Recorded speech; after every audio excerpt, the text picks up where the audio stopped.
اعوذ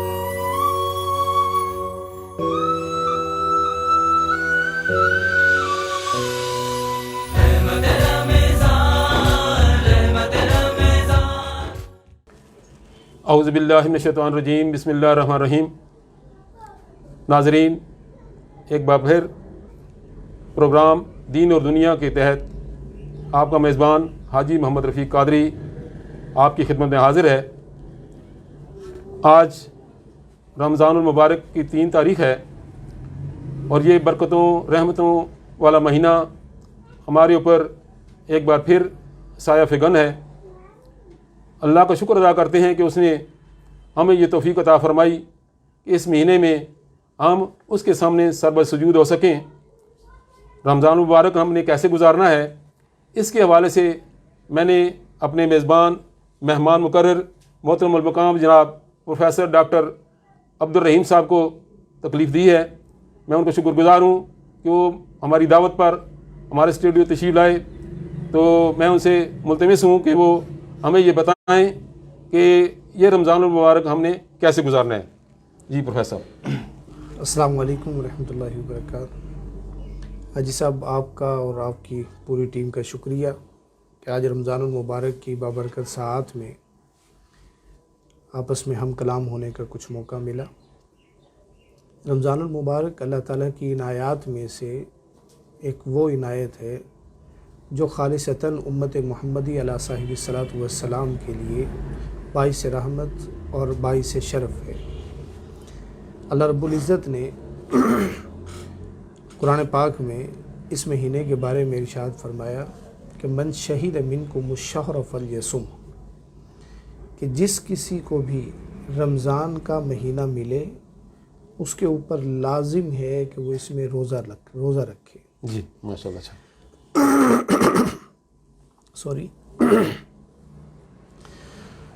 اس میں رمضان المبارک میں سب سے بڑی عبادت وہ بذات خود روزہ رکھنا ہے۔ ٹھیک ہوگا۔ رمضان المبارک گزارنے کا حقیقی مقصد ہے ہی یہی کہ روزے سے مستفید ہوا جائے۔ ہمارے ہاں ایک عجیب سا تاثر پایا جاتا ہے کہ روزے کے معاملے میں بہت سستی کی جاتی ہے۔ تھوڑا سا مسئلہ ہوا، روزہ چھوڑ دیا، یہ کر لیا وہ کر لیا، بہانے مختلف قسم کے آ گئے، ہیلے آ گئے۔ جی۔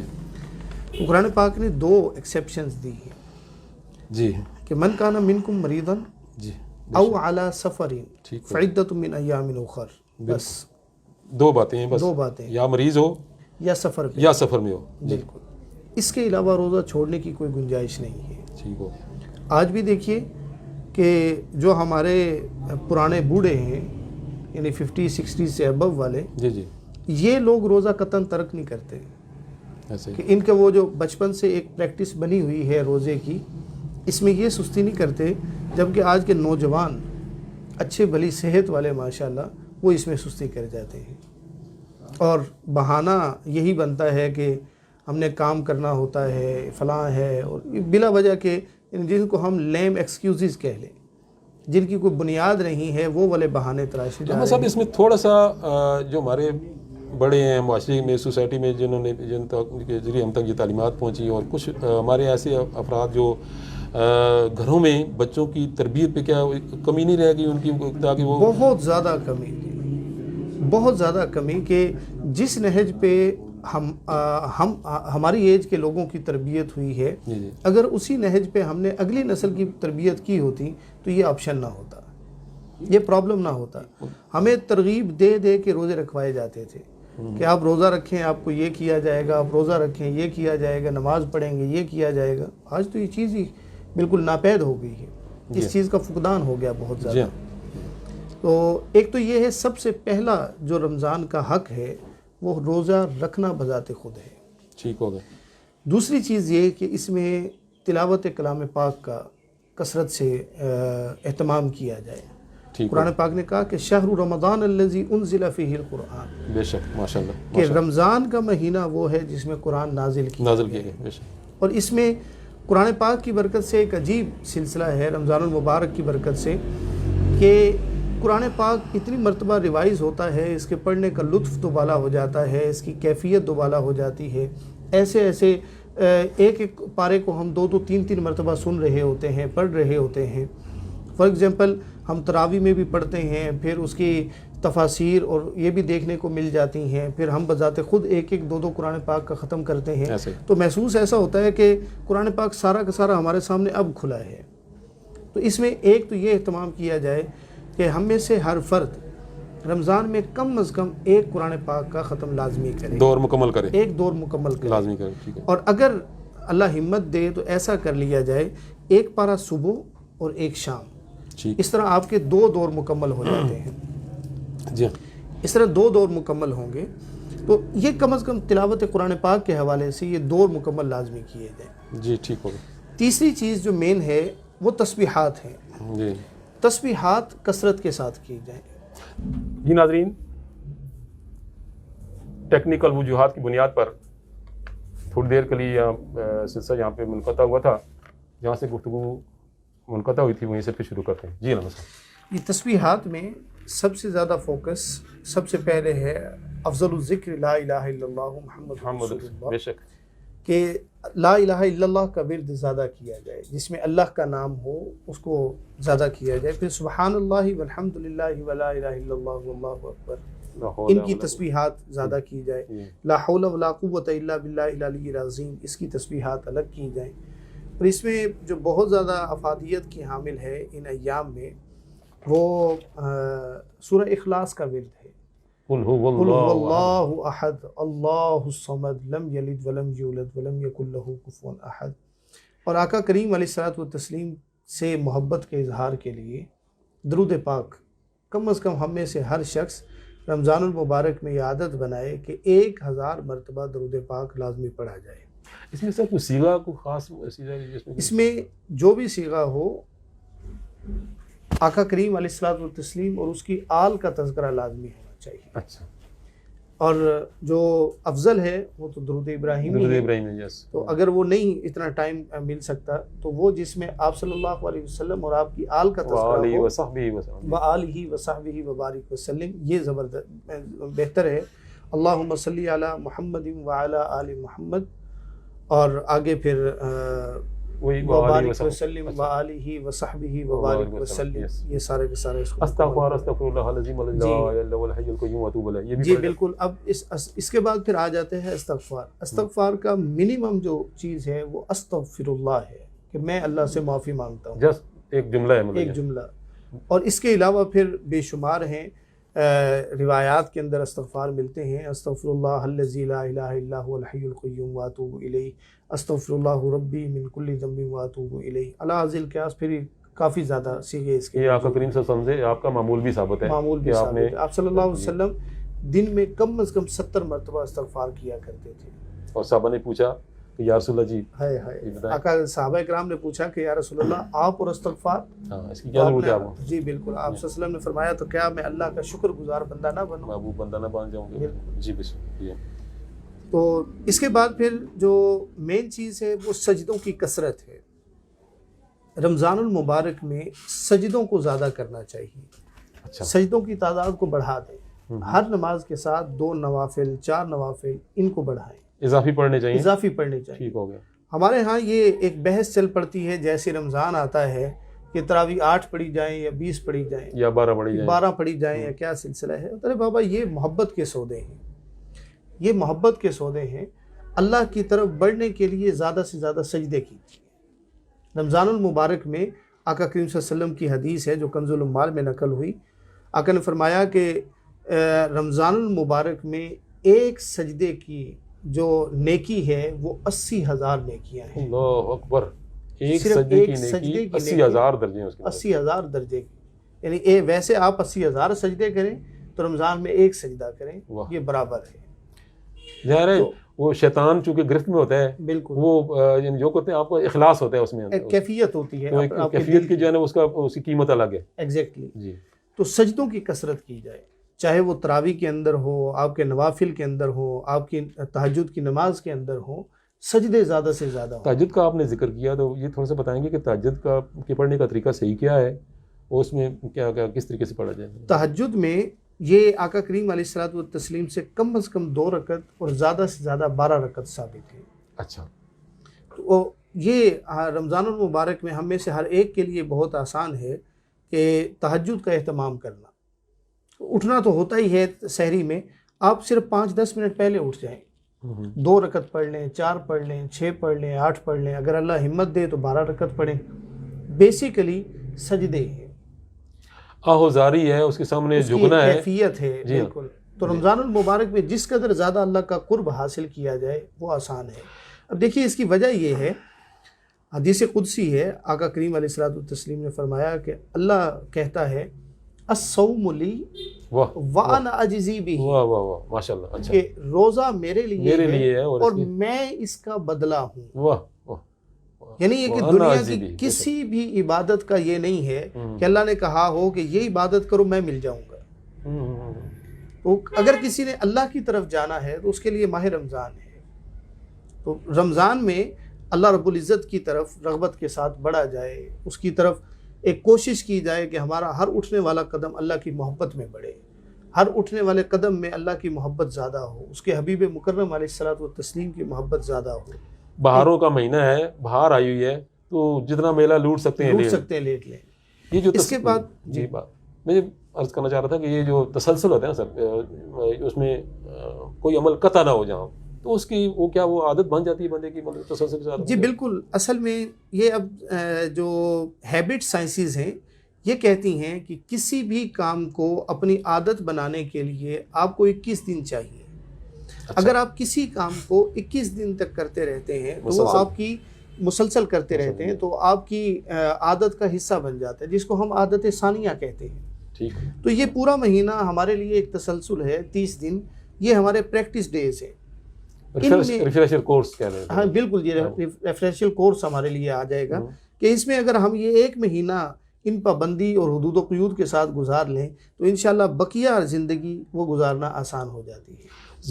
ایک مین چیز میں کہہ رہا ہوں زبان پہ بھی قید لگانی ہے اس مہینے میں, میں روزہ رکھا ہوا ہے. میں اب یہی بات کرنے لگا تھا.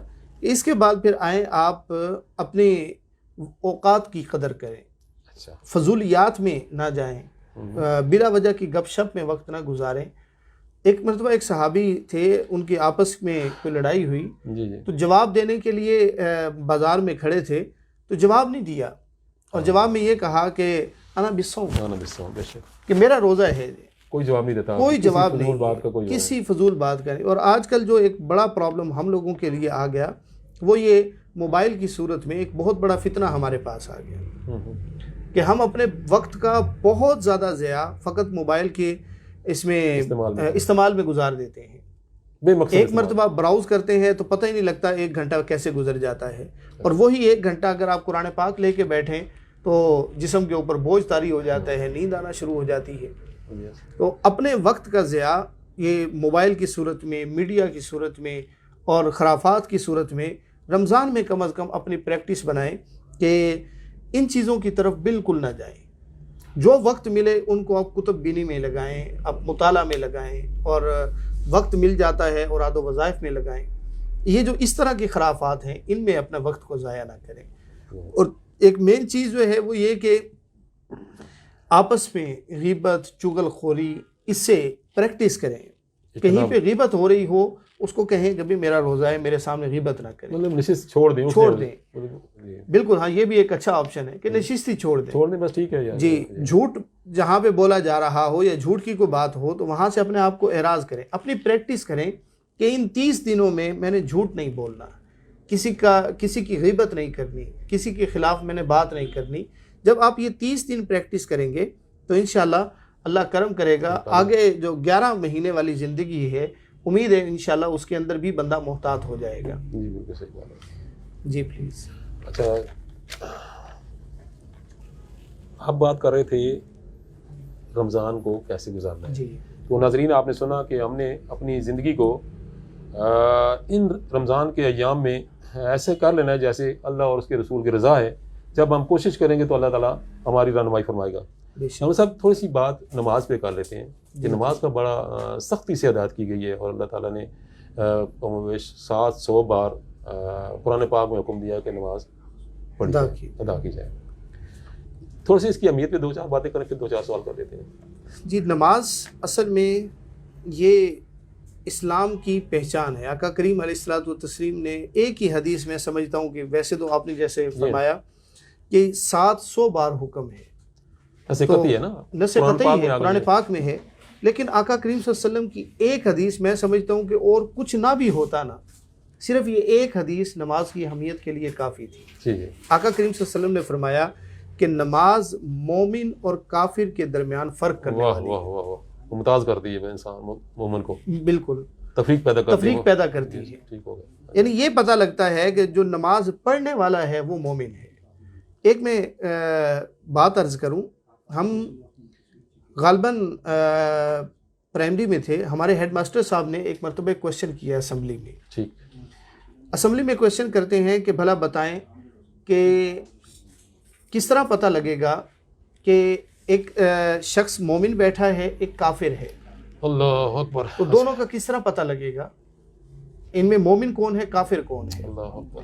اب ہمارے ذہنوں کے اندر کیا تھا, ہم نے جو ٹیلی ویژن میں دیکھا ہوا تھا کہ ہندو لوگ وہ اپنے ماتھے کے اوپر وہ لگا لیتے ہیں, نشان لگا لیتے ہیں, کوئی ٹیکا لگا لیتے ہیں. تو ہمارے ذہن میں تو وہی والا کانسیپٹ تھا کہ عیسائی ہوں گے تو زیادہ سے زیادہ ان کی اپنی ایک خاص حیت ہے, وہ جبہ پہن لیں گے. تو کسی نے جواب دیا, کسی نے کہا کہ اگر یہاں پہ نشان لگا لیں, تو کہتے ہیں کہ دیکھیں میری داڑھی بھی ہے, میں نے ٹوپی بھی رکھی ہوئی ہے, میں ابھی یہاں پہ نشان لگا لوں تو کیا میں کافر ہو جاؤں گا؟ اللہ اکبر. تو کہا کہ جی پھر اسی طرح جبہ اور وہ جو لباس وغیرہ تھا عیسائیوں کا, انہوں نے کہا کہ اگر یہ لباس ہم اس طرح سے پہن لیں تو کیا میں عیسائی ہو جاؤں گا؟ تو پھر بالآخر انہوں نے آدھے گھنٹے کی کویشچننگ کے بعد ایک آنسر دیا, اور آنسر یہ تھا کہ صرف دونوں کو ممتاز کرنے والی نماز ہے کہ جب اذان ہوگی جو بیٹھا رہے گا, جو اٹھ کے اللہ تعالیٰ کی عبادت میں چلا جائے گا, وہ مومن ہے.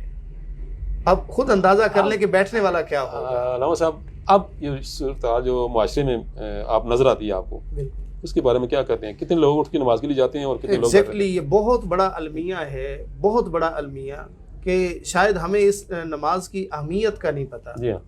سجدوں کی اہمیت کا نہیں پتہ, اللہ تعالیٰ کے سامنے حاضر ہونے کا وہ استحضار کی کیفیت نہیں رہی, وہ ڈر اور خوف, یا بلکہ ڈر اور خوف سے بھی زیادہ وہ اللہ کے ساتھ محبت کا رشتہ نہیں رہا کہ جس کے ذریعے ہم اپنی جبین نیاز کو اللہ کے قدموں میں جھکا سکیں. دنیا جو ہے ہم پہ حاوی ہو گئی ہے, اور دین کا رشتہ جو ہے ہمارا وقت کے ساتھ ساتھ کمزور پڑتا جا رہا ہے, بالکل کمزور ہوتا چلا جا رہا ہے. تصدق حسین صاحب ہیں جی, انہوں نے ایک کویشچن بھیجا ہے کہ وہ کہہ رہے ہیں کہ عوام کو قرآن با ترجمہ پڑھنے اور اس کی تفسیر سمجھنے کے لیے یہ میسج دیں کہ یہ جو مہینہ ہے اس پہ جو ہے نا قرآن پاک. ایگزیکٹلی جی, یہ بہت بہت پیارا یہ کویشچن ہے. وہ یہ کہ بات بتائیں ساتھ اس کے, اس مرتبہ کوشش کیجیے جی, ہر فرد, ہر سامع جہاں تک آواز جا رہی ہے, قرآن پاک کو اس مرتبہ نیت کر لیں کہ ہم نے سمجھ کے پڑھنا ہے, اس کے مطالب کو دیکھنا ہے. قرآن ہم سے کہتا کیا ہے, ہم نے اس طرف آنا ہے. قرآن کے ہم سے تقاضے کیا ہیں, ہم نے اس طرف چلنا ہے.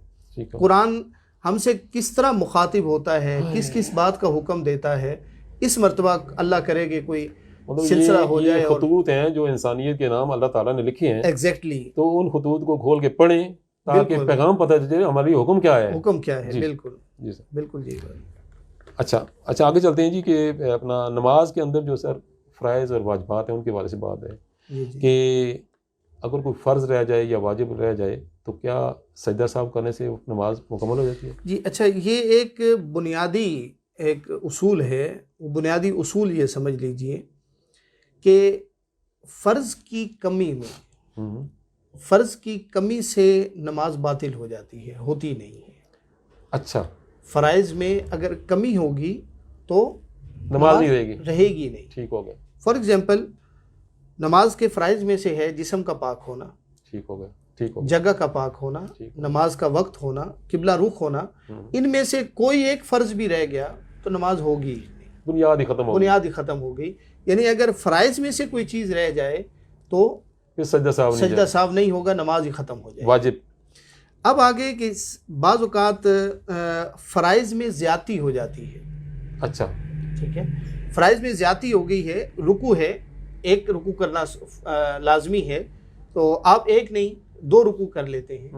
تو اس کا اب چونکہ فرض میں زیادتی ہوئی ہے, نو پرابلم, آپ سجدہ سہو کر لیں, نماز ہو جائے گی. اچھا, ٹھیک ہے.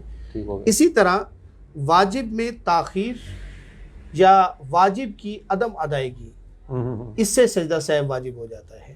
اچھا پھر وہ جیسے کمی پوری ہو جاتی ہے، وہ کمی پوری ہو جاتی ہے. سجدہ صاحب. جیسے التحیات للہ والصلوات یہ پڑھنا واجب ہے، جی اگر اس میں کوئی غلطی ہو گئی یا التحیات کی جگہ کے اوپر بیٹھ کے کسی نے الحمدللہ پڑھنا ایسا شروع ہی کر دی ہو جاتا ہے. تو اس صورت میں سجدہ سہو کریں گے تو نماز ادا ہو جائے گی.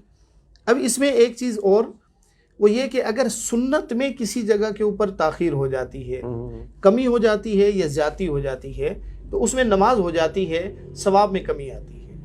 فار ایگزامپل سبحان ربی العظیم پڑھنا تھا، وہاں پہ پڑھ دیا سبحان ربی الاعلیٰ. ایسا ہی. اب یہ جو درمیان میں تسبیح پڑھنا ہے یہ سنت ہے.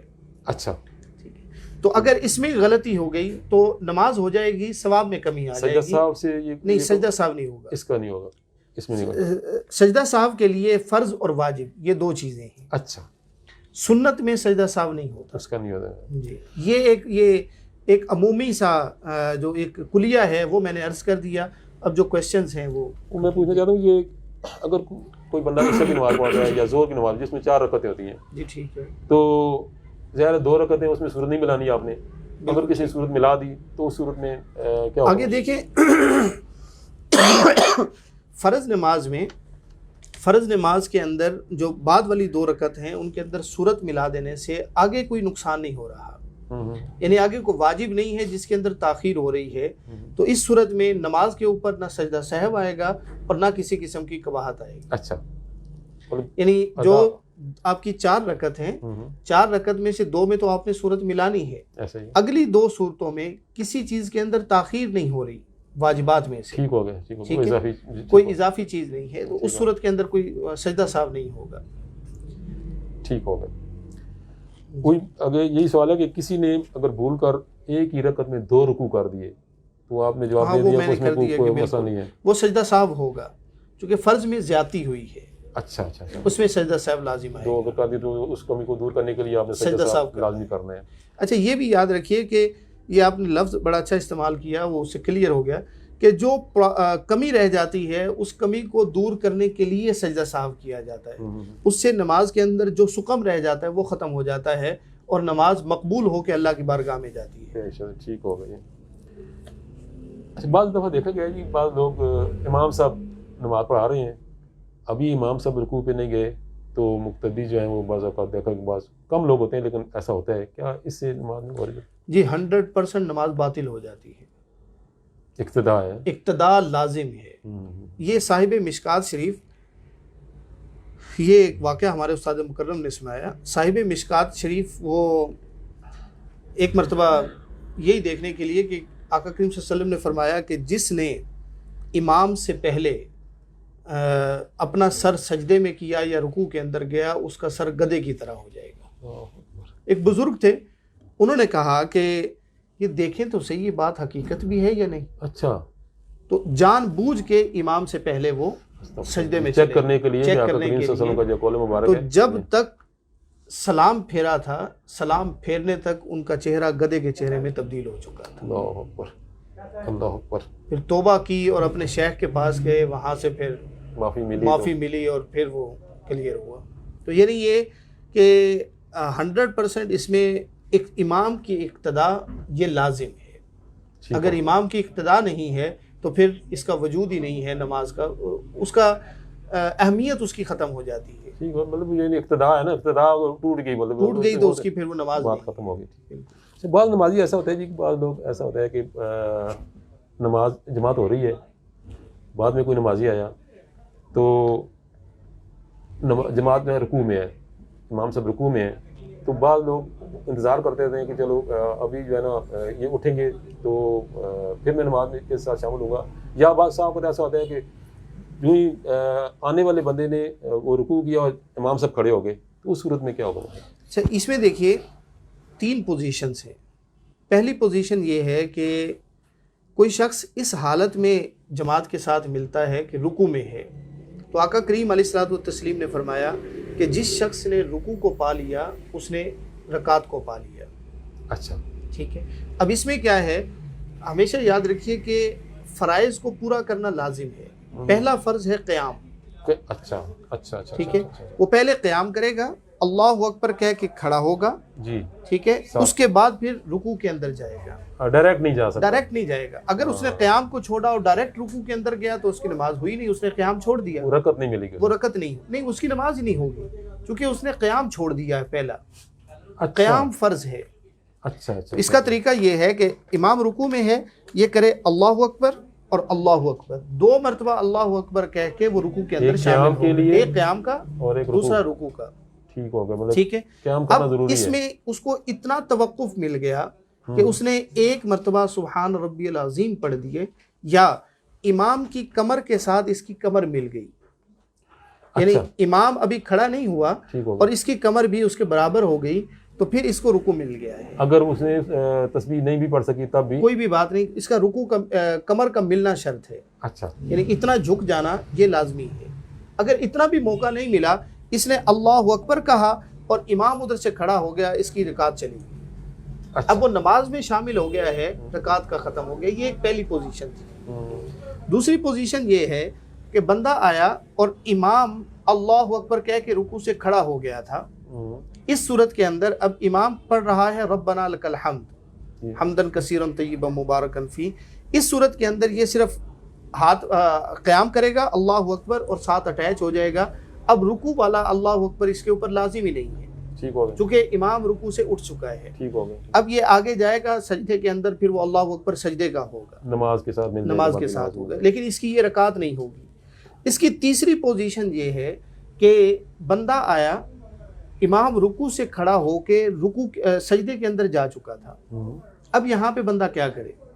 امام نے صاف ظاہر ہے ابھی سجدے کے اندر جا کے سبحان ربی الاعلیٰ سبحان ربی الاعلیٰ سبحان ربی الاعلیٰ، پھر بیٹھنا ہے جلسے میں، پھر اللہم اغفر لی یا کوئی دعا پڑھنی ہے، اس کے بعد پھر دوسرے سجدے میں جانا ہے۔ اب یہ کافی توقف ہے۔ یہاں پہ کیا حکم ہے؟ یہاں پہ یہ کہ بندے کو چاہے ایک سجدہ ملے وہ سجدے میں شامل ہو جائے، دیر نہ کرے، وہاں انتظار نہ کرے۔ سجدہ تو مل رہا ہے نا، اللہ کے حضور سجدے کی توفیق تو مل رہی ہے، لیکن یہ رکعت اس کی کاؤنٹ نہیں ہوگی، یہ رکعت کاؤنٹ نہیں ہوگی۔ یہ 3 پوزیشنز بنتی ہیں اس کی۔ بعض نمازیوں کو دیکھا گیا کہ جب سجدہ کرتے ہیں تو دونوں پاؤں پیچھے سے اٹھ جاتے ہیں، یہ اس حوالے سے فرائض میں نہیں ہے کہ زمین کا پاؤں کے اوپر رکھنا، پاؤں کے اوپر رہنا، یہ فرائض میں نہیں ہے۔ اچھا، تو باہر طور مکروہات کے اندر ہے کہ زمین سے پاؤں نہیں اٹھنے چاہیے۔ بعض میں نے بھی کتب کے اندر پڑھا کہ لکھتے ہیں کہ اس طرح نماز ہی باطل ہو جاتی ہے، تو ایسا نہیں ہے۔ نماز یاد رکھیے فرائض سے باطل ہوتی ہے یا واجب سے باطل ہوتی ہے، تو زمین پہ پاؤں جمائے رکھنا یہ نہ واجبات میں سے ہے اور نہ فرائض میں سے ہے، لیکن باہر طور مکروہات میں سے ہے کہ اپنا ایک جو عبادت کا تسلسل ہے اس کو اسی طریقے سے جاری رکھنا چاہیے۔ واللہ اعلم بالصواب۔ اگر کوئی شخص کسی رکعت میں ایک سجدہ ادا کر کے کھڑا ہو گیا، ایک سجدہ کر کے، مطلب اس نے یہ سمجھا کہ شاید میں 2 سجدے کر چکا ہوں، تو پھر کیا دوسرا سجدہ اسے لازمی کرنا یہ فرض ہے؟ یہ اس کا سجدہ صاحب ہو جائے گا۔ ایک سجدہ کرنا فرض ہے اور 2 سجدے کرنا واجب ہے، تو واجب کی تاخیر ہے، واجب کی تاخیر کی وجہ سے وہ سجدہ صاحب کرے گا تو نماز ادا ہو جائے گی۔ ایک سوال ہے جی، محمد وقاص صاحب ہیں، پوچھنا چاہ رہے ہیں کہ نماز میں لباس کی کیا اہمیت ہے؟ کیا آپ پینٹ پہن کر اور شرٹ جو ہے نا وہ پہن کے آپ جب بازو اگر ننگے ہیں تو وہ کیا نماز ہو سکتی ہے اس سے؟ جی، اس میں یہ جدید دور کے مسائل میں سے یہ مسائل ہیں کہ سمپل دیکھیے، آقا کریم علیہ الصلوۃ والتسلیم نے جو سطر عورت دیا ہے وہ سطر عورت اس ناف سے گھٹنوں تک ہے۔ اگر کسی کا لباس یہ اور یہاں ناف سے لے کے اتنا ہے، اس کی نماز ہو جائے گی۔ اللہ اکبر، یہ صدیوں پہلے آقا کریم صلی اللہ علیہ وسلم نے بتا دیا کہ اس چیز کو چھپانا لازم ہے، سطر عورت۔ بقایا یہ کہ لباس ہے، ہمارے ہاں یہ چیز ابھی تک معیوب سمجھی جاتی ہے، جبکہ فارن کنٹریز میں تو لباس ہی یہی والا ہے، تو وہاں اس چیز کا کوئی نہیں ہے۔ ہاں، اگر بالکل لباس اس قسم کا ہو کہ جس میں خواتین کا بالخصوص کہ جس میں جسم کے سارے اعضاء نمایاں ہوتے ہوں، مرد کے لیے یہ قید نہیں ہے، تو عورت کے لیے ایسا لباس پہن کر نماز پڑھنا جائز نہیں ہے، وہ نماز نہیں ہوگی۔ جی، ٹھیک ہو گیا، مرد کے لیے کوئی قباحت نہیں ہے۔ آگے سوال ہے جی کہ اگر کوئی شخص اتحیات کے لیے بیٹھا اور اس نے وہاں پہ سورہ فاتحہ پڑھ دی. ہاں یہ میں نے پہلے آپ عرض کر چکے ہیں، بیان کر چکے ہیں اس پہ. اگر کوئی شخص آخری تشہد پڑھنے کے بعد کھڑا ہو گیا اور تشہد پڑھنے کے بعد کھڑا ہو گیا، اچھا آخری چوتھی رکعت، ہاں چوتھی رکعت، تیسری رکعت یہ چوتھی رکعت، ٹھیک ہے جی ہاں، تو یاد آنے پر پھر بیٹھ گیا، بالکل ٹھیک تو ہے. پھر اس کے لیے کیا حکم ہے؟ وہ جہاں سے بیٹھا ہے وہیں سے شروع کرے گا، تشہد دوبارہ نہیں پڑھا جائے گا. نہیں وہی تشہد اس کا پڑھا اس نے تو پڑھ پھر اس لیا، کے بعد آگے پڑھے گا. اس کے بعد اب وہ بیٹھ کے آگے درود پاک پڑھنا شروع کر دے، کیونکہ اس کا وہ ادا ہو گیا ہے. اب باہر طور اس کے بعد پھر ان کی سجدہ سہو اس کا لازم ہوگا. آج کل کیونکہ رمضان مبارک کے دن چل رہے ہیں، جی جی بس آپ کو ایسا ہوتا ہے کہ بندہ گھر سے نکلتا ہے، فرض نماز سے نہیں ملتی، بالکل ٹھیک ہوگا جی، باقی وہ فرض نماز اپنی پڑھ لیتے ہیں، اس کے بعد تراویح کے ساتھ شامل ہوتا ہے، فطر کا وقت آ جاتا ہے، تو کیا وطر وہ باجماعت پڑھ سکتے ہیں؟ جی جی پڑھ سکتے ہیں، بالکل. فطر واجب ہے، اس کے لیے آپ کی پہلی نماز کا فرض ہونا جماعت کے ساتھ ہونا ضروری نہیں ہے. اچھا، یہ تو ہمارے ہاں یہ ایک یوں کہہ لیں کہ ایک ترتیب بنا دی گئی ہے کہ اس کے ساتھ ہی ہم وطر، یاد رکھیے کہ وطر حقیقت میں نماز تھی تہجد کی، لیٹ آورز کی ہے. یہ تو ساتھ اٹیچ کر دی گئی ہے کہ تاکہ بعد میں پھر کون اٹھتا ہے کون پڑھتا ہے یہ واجب ضائع نہ ہو، واجب تواتر کے ساتھ عمل میں ہے نا کہ وہ فرض ہے، چونکہ فرض کی اس کی اہمیت زیادہ ہے، تو وہ چونکہ آپ سے رہ گیا ہے فرض، تو یہ جان ایک رہ جانا اور چھوڑ دینا یہ دونوں الگ چیزیں ہیں. تو رہ جانے کے اندر کوئی مذائقہ نہیں ہے، اس میں کوئی قید نہیں کہ آپ فرض جماعت کے ساتھ ہو تو وطر بھی جماعت کے ساتھ ہوگا، ایسا کچھ نہیں. یہ ایک آپ کو ایک اضافی چیز مل رہی ہے، ایک پلس پوائنٹ ہے، تو اس کو اسے آپ جان بوجھ کر نہ چھوڑیں اس وجہ سے بالکل کہ بالکل فرض اگر رہ گیا تو اس میں. اچھا جی، یہاں پہ ایک سوال آیا ہے کہ وطر کی جو نماز ہے اس میں دعائے قنوت اگر کسی کو نہیں آتی. جی وطر کی نماز میں اول تو کوشش کی جائے دعائے قنوت ہی ہو. دعائے قنوت بیسیکلی کیا ہے؟ یہ قنوت نازلہ تھی جی، یعنی اس میں اللہ کے سامنے دعا کی جاتی تھی. اگر نہیں تو عربی میں جو دعا آتی ہے وہ دعا پڑھ لیں. ربنا آتنا فی الدنیا حسنہ وفی الآخرۃ حسنہ وقنا عذاب النار، یا ربنا ظلمنا انفسنا وان لم تغفر لنا وترحمنا لنکونن من الخاسرین. اگر یہ بھی کسی کو نہیں آتی تو پھر جو شارحین فقہ ہیں انہوں نے لکھا کہ پھر سورہ اخلاص پڑھ لیں. اچھا، اس جگہ پہ سورہ اخلاص پڑھ لیں. لیکن کوئی بھی عربی کی دعا ہے، بیسیکلی یہ ساری دعا ہے کہ اللہم انا نستعینک ونستغفرک ونؤمن بک ونتوکل علیک ونثنی علیک الخیر ونشکرک ولا نکفرک ونخلع ونترک من یفجرک اللہم ایاک نعبد ولک نصلی ونسجد والیک نسعی ونحفظ ونرجو رحمتک ونخشى عذابک ان عذابک بالکفار ملحق. مطلب ساری دعا ہی دعا ہے آپ کے یعنی اپنی جو ہے نا وہ ایک روح کی پاکیزگی. اب یقین مانے کہ یہ جب تہجد میں اگر کوئی اس کو بندہ اس کو پڑھے نا اس دعا کو اور اس کا معنی سمجھ کے پڑھے، ایک عجیب ہی لطف ہوتا ہے. یہ نوافل میں بھی اسے پڑھا جا سکتا ہے؟ جی جی نوافل میں دعائیں تو ہیں نا جی. سجدوں کے اندر آقا کریم صلی اللہ علیہ وسلم سے دعائیں ثابت ہیں. اچھا، سجدوں میں جو آقا کریم صلی اللہ علیہ وسلم لمبے لمبے سجدے کرتے تھے تو کیا وہ سبحان ربی العظیم ہی پڑھتے رہتے، سبحان ربی الاعلیٰ ہی پڑھتے رہتے تھے؟ اچھا، بہت لمبی لمبی آقا کریم صلی اللہ علیہ وسلم سے دعائیں ثابت ہیں. ایک دعا میری نظر سے گزری جو غالباً مسلم شریف کی ہے.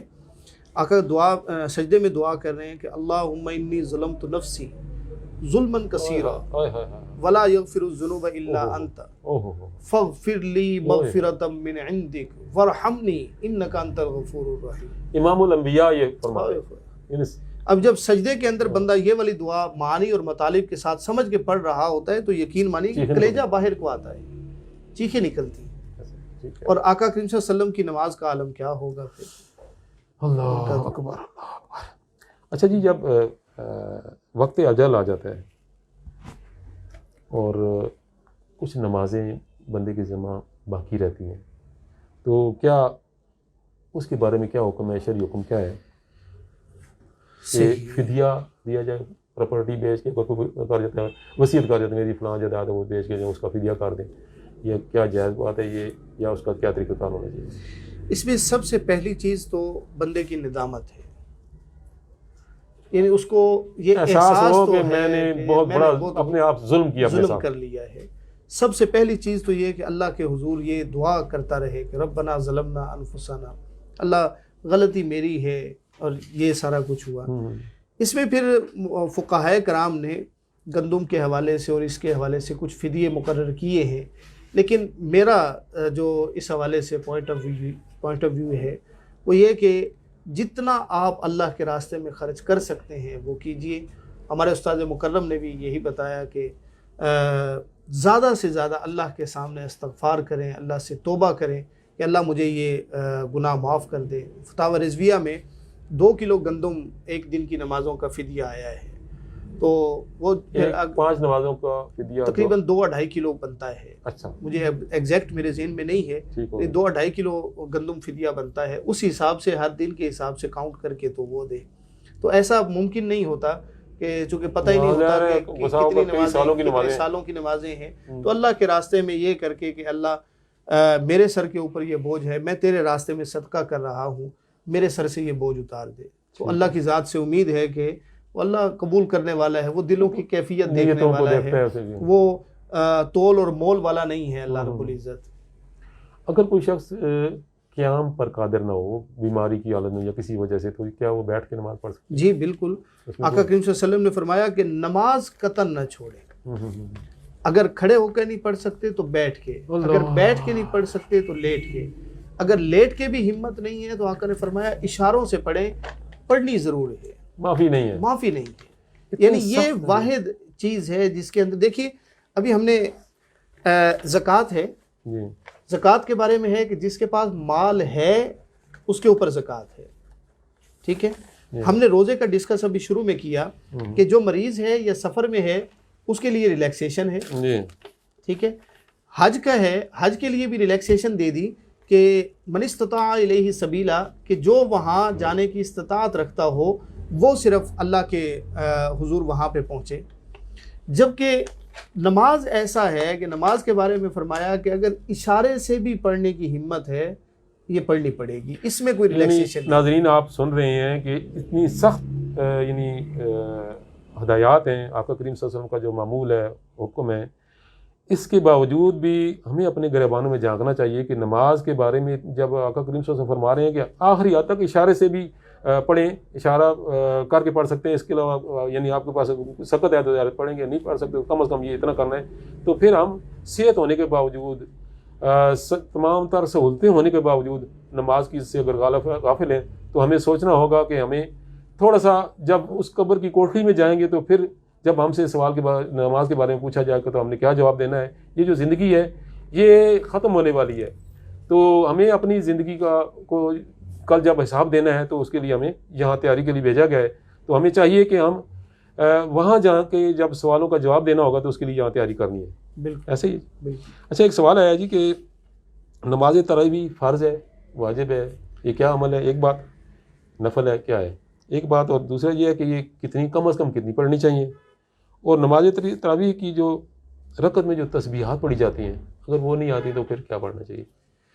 اس میں دیکھیے، میں احناف کے طریق پہ ہوں، میں حنفی ہوں، تو احناف کے مطابق میں فتویٰ دے رہا ہوں جو ہمارے اساتذہ نے ہمیں پڑھایا کہ احناف کے نزدیک کثرت احادیث کی دلالت کی وجہ سے تراویح کی نماز 20 ہے، ٹھیک 20 رکعت ہے، تو ہم 20 رکعت ہی پڑھتے ہیں، 20 رکعت ہی امت کا معمول رہا ہے، بقیہ اجماع امت ہے۔ آقا کریم علیہ الصلوۃ والتسلیم سے تو یہ تو ڈیفینیٹلی آقا کریم علیہ الصلوۃ والتسلیم کی زندگی میں تو باضابطہ طور پہ نہ جماعت تھی نہ کوئی سلسلہ تھا، آقا کا پورا دور گزرا، حضرت ابوبکر صدیق رضی اللہ تعالیٰ عنہ کا دور گزرا، تو یہ تو متفقہ طور پہ حضرت عمر فاروق رضی اللہ تعالیٰ عنہ نے یہ حکم دیا اور تمام صحابہ کرام نے اس کو منعاً ایکسیپٹ کیا، نماز تراویح کی بات، ہاں جی نماز تراویح کی، تو اسی وجہ سے اس کو اجماع امت تو بعد کی بات آتی ہے، یہ اجماع صحابہ ہے۔ اچھا کہ تمام صحابہ کرام نے اس فیصلے کو تسلیم کیا۔ اچھا، پھر مزے کی بات یہ ہے کہ اگر وہ فیصلہ قابل عمل نہ ہوتا تو حضرت عمر کے دور کے اندر اس کو منسوخ کر دیا جاتا. ٹھیک ہے. اچھا پھر جو ایک ہمارا کہا جاتا ہے حضرت علی کا بھی دور آیا رضی اللہ تعالیٰ عنہ, اگر کوئی پرابلم ہوتی تو اس دور کے اندر فسخ ہو جاتا. تو جبکہ ایسا نہیں ہوا, منسوخ نہیں ہوا, تو اس کا مطلب ہے کہ امت تسلسل کے ساتھ 20 رکعت کے مطابق ہی چل رہی ہے. اور دیکھیے سب سے بڑھ کے میں نے جیسے شروع میں عرض کیا کہ یہ اس بحث سے زیادہ اصل چیز یہ ہے کہ اللہ کے ساتھ محبت کا رشتہ بنایا جائے. یہ بیسیکلی سجدے ہیں رمضان میں, انکساری ہے بالکل. تو جتنی بساط بھر کوشش ہو وہ اللہ کے سامنے سجدے زیادہ سے زیادہ کیے جائیں. سورۃ العلق کی آخری آیت ہے, چونکہ وہ آیت سجدہ ہے میں اس وجہ سے وہ آیت کا لفظ نہیں پڑھتا, اس کا ترجمہ بتاتا ہوں کہ اللہ نے فرمایا کہ سجدے کرو میرا قرب پالو گے. واہ واہ واہ. تو یہ بیسیکلی رمضان میں اللہ کے قرب کے حصول کا ذریعہ ہے, چاہے وہ اوابین کے نوافل ہوں, چاہے وہ اشراق کے نوافل ہوں, چاہے وہ تہجد کے نوافل ہوں, یا تراویح کی نماز ہو. کسی بھی طرح سے اس کا اہتمام کیا جائے کہ سجدے زیادہ سے زیادہ ہوں.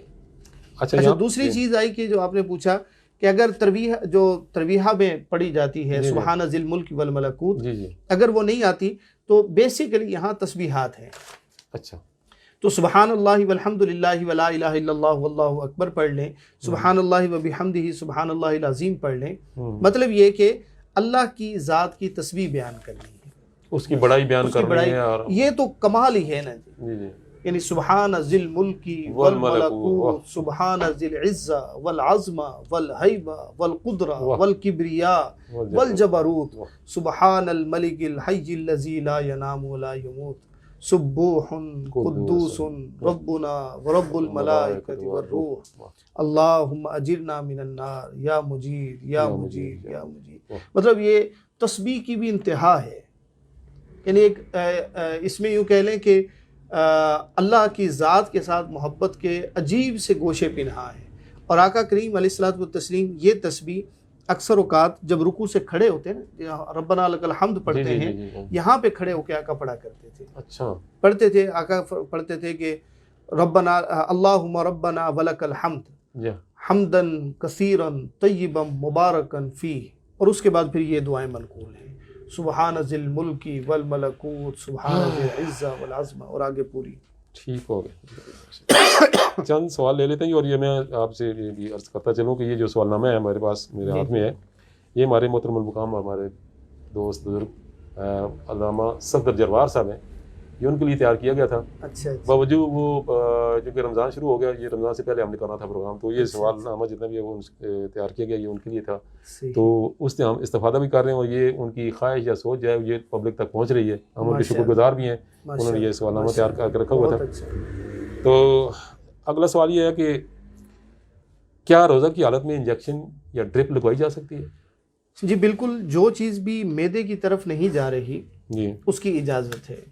جی یعنی جو چیز بھی معدے کی طرف نہیں جا رہی, طاقت نہیں دے رہی آپ کو, طاقت نہیں دے رہی. جی تو پہلے جب ابتدا تھی یعنی 80s 90s میں ہم نے یہ فتوے برداشت کیے ہیں کہ اس میں یہی تھا کہ انجیکشن لگانے سے روزہ ٹوٹ جاتا ہے اور یہ ہو جاتا ہے. دیکھیں یہ نس والا جو ہے اس کے بارے میں باہر طور پھر بھی یہ حکم موجود ہے. اسی طرح انہیلر کے بارے میں ہے کہ جن کو استھما کا مرض ہوتا ہے تو ان کے لیے بھی یہ کہ جو بیماری ہے, بیماری کے لیے سرکار کچھ بھی علاج کرانا سنت ہے, اور وہ اس میں کوئی مذائقہ نہیں ہے. تو سمپل یہ کہ روزہ فاسد ہوگا یا نہیں ہوگا, تو انجیکشن سے اور ان چیزوں سے روزہ فاسد نہیں ہوتا.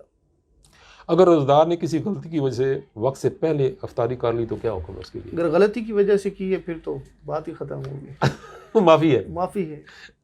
جان بوجھ کے تو کوئی نہیں کرتا ظاہر ہے, جب صاف ظاہر ہے. ٹھیک ہو گیا.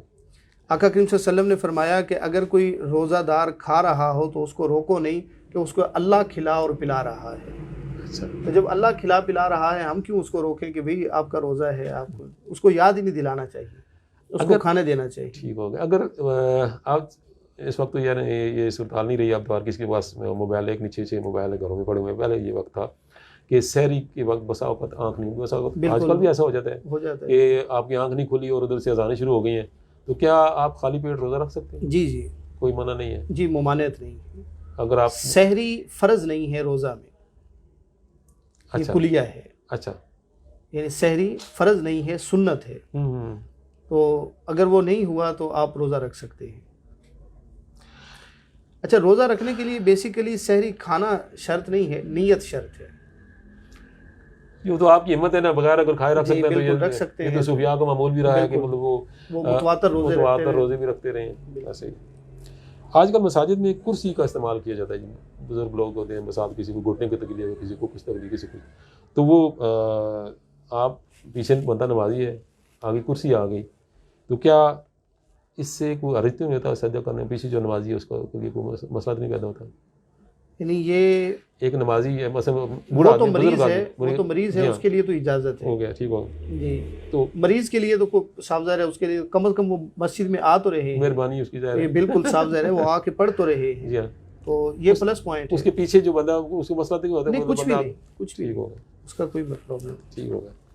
اگر روزدار کو روزے کی حالت میں قے آ جائے تو کیا اس سے روزہ ٹوٹ جاتا ہے سر؟ اگر قے منہ بھر کے آئے اور اتنی قے آ جائے کہ وہ جو کچھ پیٹ کے اندر تھا وہ نکل جائے سارا کچھ، تو پھر روزہ ٹوٹ جائے گا۔ ٹھیک ہو گیا۔ اسلام اس سختی کی طرف نہیں جاتا، یرید اللہ بکم اليسر ولا یرید بکم العسر، بے شک اللہ آسانی دیکھتا ہے، انسان کی جان بچانا سب سے مقدم ہے، پھر روزہ ٹوٹ جائے گا۔ اگر کسی شخص میں روزہ رکھنے کی طاقت نہ ہو، بڑھاپا ہو گیا، ضعیفی ہے، کمزوری آ گئی ہے، تو پھر اسے کیا کرنا چاہیے؟ اسے پھر قرآن پاک نے کہا ہے کہ وَعَلَى الَّذِينَ يُطِيقُونَهُ فِدْيَةٌ طَعَامُ مِسْكِينٍ، اچھا، کہ ڈاکٹرز نے ان کو کہہ دیا ہے وہ پھر مسکینوں کو کھانا کھلائیں گے، اور مسکینوں کا کھانا یہی ہے کہ ایک بندے کا صبح اور شام کا، یعنی سحری اور افطاری وہ اس کے ذمہ ہوگی، وہ ان کو روزہ ان کو رکھوا دے، ٹھیک ہوگا، جیسا وہ کھاتے ہیں اسی طرح کا۔ ٹھیک ہو گیا، ٹھیک ہو گیا۔ اگر وہ اچھا کھانے والے ہیں، یہ ایک کلیہ جو کتب کے اندر منقول ہے، میرا ذہن اس بات کو تسلیم نہیں کرتا کہ ایک سمپل سا بتا دیا ہے، ایسا نہیں ہے، کہ جو طاقت والے ہیں، جو اپنے حساب سے جن کا جس طرح کا دسترخوان ہے اسی طرح کا دسترخوان وہ ادھر دے دیا جائے، کہہ دیا جاتا ہے جی 50 روپے آپ کا فدیہ ہے ایک روزے کا، تو ایسا نہیں ہے، مطلب حیثیت کے مطابق، حیثیت کے مطابق اس حساب سے آپ اگلوں کو دیں۔ ٹھیک ہو گیا۔ اچھا، شرعی مسئلہ ہے جی یہ کہ روزہ کی حالت میں اگر سوتے وقت اگر آپ کو غسل کی حاجت ہو جائے تو اس صورت میں کیا مطلب؟ جی، آپ کے روزے پہ کوئی فرق نہیں پڑے گا، اچھا، روزے پہ کوئی فرق نہیں پڑے گا، ٹھیک ہوگا۔ تو یہ حالت جنابت میں آ جانا، جی جی، لیکن اگر حالت جنابت میں ہم بستری کی طرف سے آئے تو پھر روزہ دونوں کا مکروہ ہو جائے گا، اور پھر تو مکروہ ہی نہیں بلکہ فاسد بھی ہوگا، اور پھر اس کے بعد پھر 60 روزوں کا۔ جی جی، روزہ کی حالت میں اگر کوئی شخص شدید بیمار ہو جائے اور ایک ماہ طبیب اسے روزہ توڑنے کا کہے تو کیا روزہ توڑنا افضل ہے؟ طبیب کی بات مانی، وہ بہتر سمجھتے ہیں، وہ بہتر سمجھتے ہیں، ممکن اس کی زندگی کا خطرہ ہو، بالکل جی، تو جو وہ مشورہ دے رہے ہیں اس کو تسلیم کر لینا چاہیے۔ بالکل۔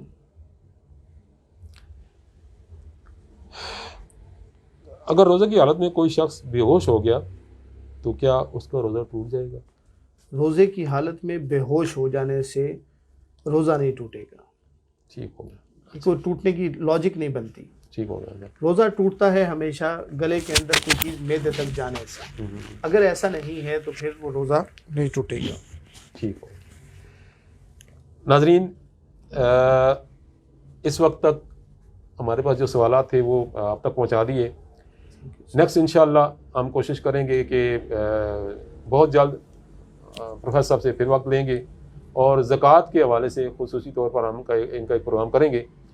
جی ناظرین، اپنے میزبان حاجی محمد رفیق قادری کو ٹائمز نیوز سے اجازت دیجیے، نیکسٹ پروگرام میں انشاءاللہ پھر آپ سے ملاقات ہوگی۔